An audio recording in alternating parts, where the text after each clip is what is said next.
तर आज जेवणात तेरा केलेले आहे, पावटे आणि शेंगदाणे टाकून.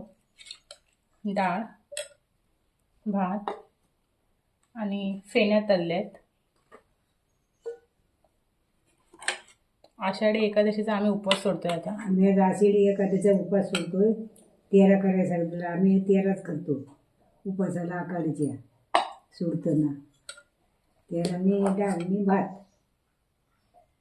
पहिली लोक तेरा करायचे, पहिले तेराच करायचो आम्ही.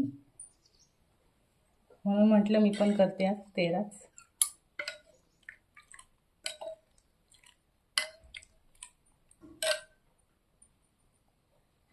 आणि आम्ही पानावर जेवत आहोत उपवास सोडायला.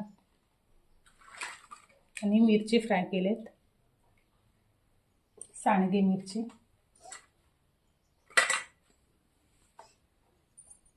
काय सुरुवात आहे? आम्ही आधी एकादश सोडतो.